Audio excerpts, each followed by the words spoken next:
Samsung S22 ultra যেটা দেখতে পাচ্ছেন এটা একটা কমন প্রবলেম। আপনার 120 হার্টজের যে ডিসপ্লেটা এক করে শ্যাডো হয়ে যায় এবং ক্যামেরার এখানে লাইন জ্বলে। এটা আজকে আমরা সলভ করে দেখাবো। প্রথমে আমাদের ফোনের ব্যাক শেলটা রিমুভ করে নেব।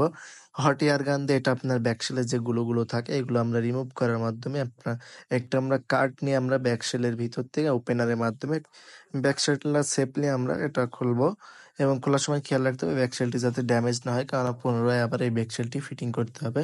সুন্দরভাবে কাঠটি চারিকোলায় চালিয়ে নিতে হবে যাতে সুন্দরভাবে খুলে যায় এবং ক্যামেরার সেফটি করার জন্য আমরা একটা এক ধরনের হিটসিল টেপ লাগাই দেবো যাতে ক্যামেরার ভিতরে কোনো ডাস্ট বা কোনো কিছু না পড়ে এবং এক এক করে আমাদের সবগুলো স্ক্রু খুলে নেব।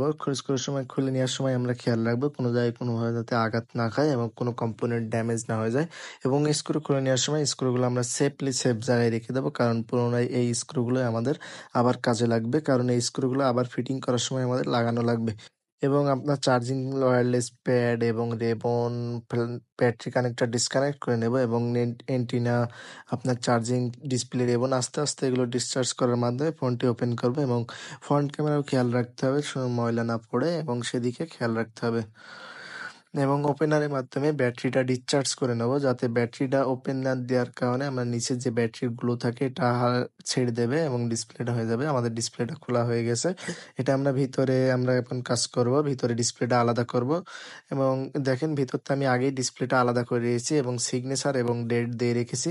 এই ডিসপ্লেটা আজকে আপনাদেরকে আমি রিপেয়ার করে দেখাবো। ডিসপ্লেটা দেখেন এই সেম প্রবলেম আজকে রিপেয়ার করব আপনাদের সামনে।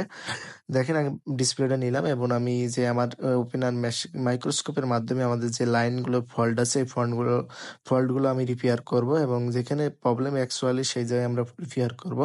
সাবধানতার সাথে করতে হবে, কারণ ডিসপ্লেটার দাম অনেক টাকা দাম। কাস্টমার যাতে রিপেয়ার করে চালাতে পারে সেদিকে খেয়াল রাখার জন্য সেভাবে আমাদের সাবধানতা মেনে আমাদের কাজ করতে হবে এবং এই ডিসপ্লেগুলো ভুল হাতে পড়লে ডিসপ্লেগুলো নষ্ট হয়ে যাওয়ার চান্স বেশি। দেখেন সেম সিগনেচার। এখন আমরা ডিসপ্লেটি চেক করব। এখন ডিসপ্লেটা চেক করে পাওয়ার বাটন অন করব। আলহামদুলিল্লাহ ডিসপ্লেটা ওকে হয়ে গেছে। আগে কিন্তু অন করার সময় ডিসপ্লে ক্যামেরার এখান থেকে লাইন জ্বলতো। এই যে সেম সিগনেচার। ডিসপ্লেটা ওপেন করার পরে দেখবো আমরা সবকিছু চেক করব। প্রথমে আমরা কিবোর্ড দিয়ে দেখে নিলাম এবং ডিসপ্লেটা লক খুলে আপনাদের সেটিং এর ভিতরে যেটা আপনার ডিসপ্লে 120 হার্টজের প্রবলেম সেখানে দেখছেন 120 হার্টজ দেওয়া রয়েছে এবং আমরা যে ডিসপ্লে চেক আছে স্যামসাং এর সেটা দিয়ে চেক করবো। দেখেন সবকিছু ঠিক আছে এবং টাচ রেসপন্সও ঠিক আছে। দেখেন আলহামদুলিল্লাহ সবকিছু ঠিক আছে। ডিসপ্লেটা আমরা ফিটিং করব।